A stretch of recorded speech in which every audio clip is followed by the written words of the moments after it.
நாளைய தினம் விநாயகர் சதுர்த்தி அன்று சிலை வாங்கும்போது வீட்ல இருந்து இந்த ஒரு பொருளை எடுத்து செல்லுங்கள். பணம் சேரும், செல்வம் சேரும், 16 செல்வங்களும் சேரத் தொடங்க ஆரம்பிக்கும். அது மட்டும் இல்ல, மனை அடியில இந்த ஒரு சிம்பிள நீங்க வரைஞ்சிட்டு, அதற்கு மேல மனை வைத்து, அதற்கு மேல விநாயகர வைக்கணும். ஸோ இந்த மாதிரி நீங்க வரையறதுனால, இந்த ஒரு சிம்பிள் அந்த மனைக்கு அடியில இருக்கிறதுனால, கண்டிப்பா உங்க வீட்ல 16 செல்வங்கள் மட்டும் இல்ல, சகல ஐஸ்வர்யங்களும் பெருக ஆரம்பிக்கும். செல்வ நிலையில நல்ல ஒரு முன்னேற்றம் ஏற்பட ஆரம்பிக்கும். இந்த ஒரு சிம்பலுக்கு அவ்வளோ ஒரு சக்தி இருக்கு. ஸோ இந்த ஒரு முக்கியமான விஷயத்த இந்த பதிவில நம்ம பார்க்குறதுக்கு முன்னாடி, இதுவரைக்கும் பிரணவ் சேனலை சப்ஸ்கிரைப் பண்ணாத ஃபர்ஸ்ட் டைம் பார்க்குறீங்க அப்படின்னா, மறக்காம சேனலை சப்ஸ்கிரைப் பண்ணிக்கோங்க. ஸோ நாளைய தினம் நீங்க விநாயகர் சிலை வாங்க போறீங்க, வாங்கி வழிபாடு செய்ய போறீங்க அப்படின்னா, அதற்கு முதல்ல நீங்க நல்ல நேரம் பார்த்துக்கோங்க. ராகு காலம், யமகண்டம் தவிர்த்து மற்ற நேரங்கள்ல வாங்க செல்லுங்க. நாளைய தினம் புதன்கிழமை அப்படின்றதுனால ராகு காலம் பார்த்தீங்கன்னா மதியம் 12லேருந்து 1:30 மணி வரைக்கும் இருக்குது. யமகண்டம் காலையில் 7:30 மணிலேருந்து 9 மணி வரைக்கும் இருக்குது. ஸோ இந்த 2 நேரத்தை தவிர்த்துடுங்க. மற்ற நேரங்களில் நீங்கள் சிலை வாங்கலாம், வழிபாடு செய்யலாம். அடுத்து 2 விஷயம் நம்ம நோட் பண்ணணும். முதல் விஷயம் பார்த்தீங்கன்னா, நீங்க சிலை வாங்க போறீங்க அப்படின்னா, நெறைய பேர் வந்து நான் பார்க்கும்போது அப்படியே ஒரு பேக்லேயோ, இல்லன்னா வந்து ஏதோ ஒரு பையிலயோ அந்த மாதிரி போட்டு எடுத்துட்டு வருவாங்க. ஸோ அந்த மாதிரி நீங்க செஞ்சுட்ருக்கீங்க அப்படின்னா, தெரியாமல் செய்றது தவறு கிடையாது. பட் இந்த தடவ நீங்க என்ன பண்றீங்கன்னா, வீட்ல இருந்து மனை எடுத்துட்டு போயிட்டு, அந்த மனை மேல நீங்க விநாயகர உட்கார வச்சு, அமர்த்தி நீங்க வீட்டுக்கு எடுத்துட்டு வாங்க. இது உங்களுக்கு வந்து ரொம்ப நல்ல ஒரு செல்வ நிலையில மாற்றத்தை ஏற்படுத்தி குடுக்கும். அந்த மனைய நல்லா மஞ்சள்ல வந்து 4 பக்கமும் குங்குமம் தடவி, மஞ்சள் குங்குமம் வச்சு, அத நீங்க வந்து வீட்லேருந்து எடுத்துட்டு போயிட்டு, அந்த மனையில எடுத்துட்டு வாங்க. இன்கேஸ் மனை இல்ல அப்படின்ற பட்சத்தில, புதுசா மனையோடையே விப்பாங்க பார்த்தீங்களா? அந்த மாதிரி வாங்கி எடுத்துட்டு வாங்க. ஸோ அதுக்கு அடுத்தடுத்த வருஷங்கள் நீங்க அந்த மனைய யூஸ் பண்ணாம மேல வச்சுட்டு, அதுக்கப்புறம் அதே மனைய திரும்ப திரும்ப நீங்க வந்து விநாயகர் வாங்குறதுக்கு மட்டும் யூஸ் பண்ணிக்கலாம். நெறைய பேர் பார்த்தீங்கன்னா, இன்னும் இந்த மனை எடுத்துட்டு போயிட்டு வாங்கிட்டு வர பழக்கம் நீங்க ஃபாலோ பண்ணிட்டு இருக்கீங்கன்னா, ரொம்ப ரொம்ப ரொம்ப நல்லது. அத நீங்க அதே மாரி தொடர்ந்து ஃபாலோ பண்ணுங்க. ஒரு சிலர் இந்த மாதிரி நீங்க பண்ணல அப்படின்னு நினைக்கின்ற பட்சத்தில, நீங்க இந்த விநாயகர் சதுர்த்தியிலருந்து இத கண்டிப்பா ஃபாலோ பண்ணுங்க. அது மட்டும் இல்ல, வீட்ல விநாயகர் சிலை வைக்கும் பொழுது, நீங்க இன்னும் ஒரு சில விஷயங்கள தொடர்ந்து கடைபிடிச்சு பாருங்க. உங்களுக்கு அது நல்ல பொருளாதார நிலையில முன்னேற்றத்தை ஏற்படுத்தி குடுக்கும். ஸோ மனை அடியில பார்த்தீங்கன்னா, ஸ்வஸ்திக் சிம்பிள் வரைவோம் பார்த்தீங்களா? அனைவருக்கும் தெரியும் அந்த சிம்பிள். ஸோ அத வரைஞ்சிட்டு, அதற்கு மேல நீங்க வந்து கொஞ்சம் மஞ்சள் குங்குமம் வச்சுட்டு, அதற்கு மேல விநாயகர வச்சு பாருங்க. இப்ப நான் உங்களுக்கு பிக்சர்ல பார்க்கும்போதே உங்களுக்கு தெரிஞ்சிருக்கும். அந்த மனைக்கு அடியில நான் வரைஞ்சிருக்கேன். பட் அந்த அளவுக்கு கிளியரா தெரிஞ்சிருக்காது. ஸோ இந்த மாதிரி நீங்க வரைஞ்சிட்டு, அதற்கு மேல விநாயகர வைத்து வழிபாடு செய்யணும். அப்படி அந்த சிம்பிளுக்கு அவ்வளோ ஒரு பவர் இருக்கு. நம்ம வீட்ல 16 செல்வங்களும் சேர்வதற்கு. ஸோ முழு முதற் கடவுளான விநாயக பெருமானை நம்ம மனதார வேண்டி வணங்கும் பொழுது, கண்டிப்பா நம்மளுடைய அனைத்து விதமான கஷ்டங்களும் நீங்க ஆரம்பிக்கும். செல்வ வளங்கள் சேரத் தொடங்க ஆரம்பிக்கும். அடுத்து பார்த்தீங்கன்னா, விநாயகருடைய வயிற்று பகுதியில, அந்த தொப்பை பகுதியில நம்ம ஒரு ரூ. 1 நாணயம் வைக்கிறது. ஸோ இதுவும் கண்டிப்பா வைங்க. நீங்க சிலை வாங்கி வரும்பொழுதே கொஞ்சம் எக்ஸ்ட்ரா களிமண் கேட்டீங்கன்னா, அவங்க கொடைக்கு நம்ம பின்னாடி கொடை வைக்கிறதுக்காக கொஞ்சம் வாங்குவோம். அதே மாதிரி இந்த வயிற்று பகுதியில கொஞ்சம் வைக்கிறதுக்கும், நம்ம ஒட்டுறதுக்காக கொஞ்சம் களிமண் கேட்டு வாங்கிக்கோங்க.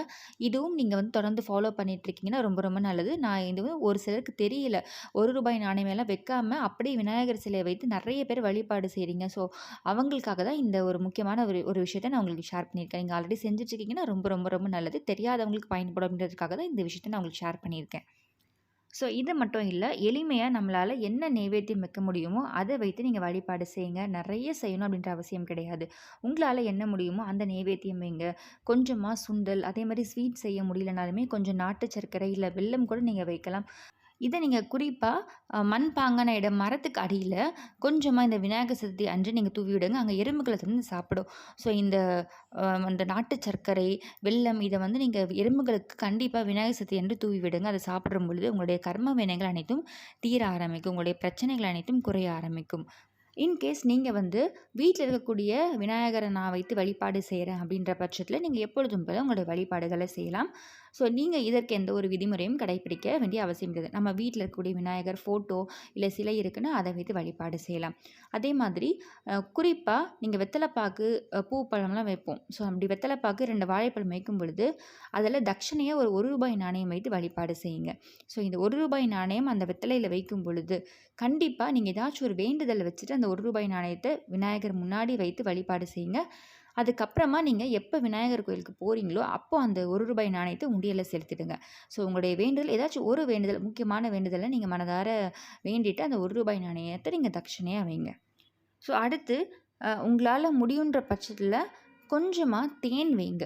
தேன் வந்து ரொம்ப ரொம்ப ரொம்ப ரொம்ப ஒரு நல்ல விஷயங்கள உங்களுக்கு வாழ்க்கையில் ஏற்படுத்தி கொடுக்கறதுக்கு உதவி செய்ய ஆரம்பிக்கும். இனிப்பான விஷயங்கள், இனிப்பான நல்ல நல்ல விஷயங்கள் உங்கள் வாழ்க்கையில் நடக்கிறதுக்கு உதவி செய்ய ஆரம்பிக்கும். ஸோ நம்ம கொழுக்கட்டை, சுண்டல், இன்னும் நம்ம சர்க்கரை பொங்கல், வடை, பாயாசம் இந்த மாதிரி எத்தனை நைவேத்தியங்கள் நம்ம வைத்தாலும் கொஞ்சமாக தேன் வைங்க. அந்த தேன் வந்து கண்டிப்பாக விநாயகர் பெருமானுக்கு ஒரு பிடித்த ஒரு பொருள். அது மட்டும் இல்லை, நீங்கள் வந்து ஒரு விஷயங்கள் உங்கள் வாழ்க்கையில் கஷ்டங்கள் நடந்துகிட்ருக்கு அப்படின்ற பட்சத்தில் இந்த கஷ்டங்கள் அனைத்தும் தீர்ந்து என் வாழ்க்கையில் இனிமையான விஷயங்கள் நடக்கணும்னு வேண்டி இந்த தேன் வைக்கும் பொழுது கண்டிப்பாக அது உங்களுக்கு நல்ல மாற்றத்தை ஏற்படுத்தி கொடுக்கும். அடுத்து பஞ்ச பாத்திரத்தில் நம்ம தண்ணீர் வைப்போம். ஸோ அந்த தண்ணீரில் கொஞ்சமாக ஒரே ஒரு சிட்டிகை அளவு பார்த்திங்கன்னா பச்சை கற்பூரம், ஒரு ஏலக்காய், ஒரு கிராம்பு இதை இடித்து போடுங்க. துளசி இலைகள் வீட்டில் இருந்ததுன்னா துளசி இலைகள் அதில் போடுங்க. ஸோ இதை வந்து தீர்த்தமாக ரெடி பண்ணி வீட்டில் வச்சுக்கோங்க. இதை நீங்கள் கண்டிப்பாக அனைவருமே கொஞ்சம் கொஞ்சம் வீட்டில் இருக்கக்கூடிய அனைவருக்குமே கொடுக்கலாம். ஸோ பச்சை கற்பூரம் நிறைய போட வேணாம், சும்மா ஒரு சிட்டிகை போட்டால் போதும். அதையும் சாப்பிடலாம், தவறு கிடையாது. நீங்கள் வந்து சர்க்கரை பொங்கல் இது எல்லாமே செய்யும் பொழுது அதில் கொஞ்சமாக ஆட் பண்ணுவாங்க பச்சை கற்பூரம். ஸோ கோவிலில் கொடுக்கக்கூடிய தீர்த்தத்துலேயுமே ஆட் பண்ணுவாங்க. ஸோ இது வந்து உங்களுக்கு நல்ல ஒரு நேர்மறை ஆற்றலை கொடுக்கும். நீங்கள் வாங்கும் பொழுதே நல்ல பச்சை கற்பூரமாக வாங்கிக்கோங்க. இன்கேஸ் பச்சை கற்பூரம் ஆட் பண்ணலை அப்படின்னாலும் ஒன்றும் பிரச்சனை கிடையாது. நீங்கள் அந்த தீர்த்தத்தில் ஒரே ஒரு ஏலக்காய் மட்டும் போடுங்க, அதுவே போதுமானது. நெய்வேத்தியம் எல்லாம் பண்ணதுக்கப்புறமா அனைவருக்குமே இந்த தீர்த்தத்தை நீங்கள் வீட்டில் இருக்கக்கூடிய அனைவருக்கும் கொஞ்சம் கொஞ்சம் கொடுங்க. அதை வந்து நீங்கள் உள்வாங்கி குடிக்கும் பட்சத்தில் கண்டிப்பாக அது உங்களுக்கு நல்ல நேர்மறை ஆற்றலை கொடுக்கும். ஸோ இப்போ நீங்கள் களிமண்ணில் வாங்கின சிலைகளை வைத்து வழிபாடு செய்யும் பட்சத்தில் நம்ம வீட்டில் 3 நாள் வைப்போம், இல்லை 5 நாள் வைப்போம், இல்லை ஒரே ஒரு நாள் வாங்கின அன்றைக்கே காலைக்கு ஒரு நெய்வேத்தியம், மாலையில் ஒரு நெய்வேத்தியம் வைத்து வணங்கி வழிபாடு செய்ததுக்கப்புறமா நம்ம வந்து நீர்நிலைகளில் நம்மளுடைய விநாயகர் பெருமானை அங்கே கரைச்சிருவோம். ஸோ அப்படி கரைக்கும் நேரமும் பார்த்தீங்கன்னா, நீங்கள் வீட்டிலேருந்து எடுத்துகிட்டு போகும்பொழுது ராகுகாலம், யமகண்டம் தவிர்த்து மற்ற நேரங்கள் எடுத்துகிட்டு போங்க. ஸோ உங்களுடைய கணக்கு தான். நம்ம வந்து 3 நாளா இல்லை ஒரே ஒரு நாள் வைத்து வழிபாடு செய்யலாமா அப்படின்றத நீங்கள் உங்களுடைய கணக்குப்படி பார்த்து நீங்கள் பண்ணலாம்.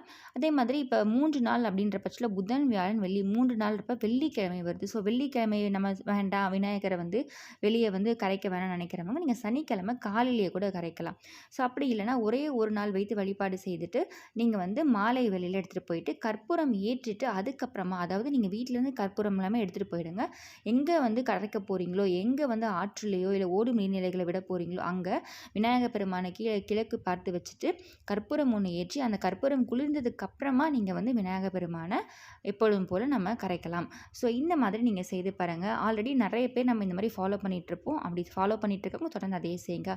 தெரியல, இந்த மாதிரி நான் கற்பூரம் ஏற்றினது இல்லைங்க, இந்த வழிபாடு எனக்கு தெரியலன்னு நினைக்கிறவங்களுக்கு கண்டிப்பாக இது யூஸ்ஃபுல்லாக இருக்கும். தெரியாதவங்களுக்கு கண்டிப்பாக இது வந்து பயன்படும் அப்படின்றதுக்காக தான் நான் உங்களுக்கு ஷேர் பண்ணியிருக்கேன். ஸோ இந்த பதிவு பிடிச்சிருக்கு, யூஸ்ஃபுல்லாக இருக்குன்னா மறக்காமல் பிரணவ் சமையலை சப்ஸ்கிரைப் பண்ணிக்கோங்க. அனைவருக்கும் விநாயகர் சதுர்த்தி நல்வாழ்த்துக்கள். அனைத்து கஷ்டங்களும் நீங்கி ஒளிமயமான வாழ்க்கை, சகல ஐஸ்வர்யங்களும் செல்வங்களும் சேரணும்னு வேண்டி இந்த பதிவு நிறைவு செய்கிறேன். மீண்டும் இன்னொரு நல்ல பதிவில் உங்களை சந்திக்கிறேன். நன்றி.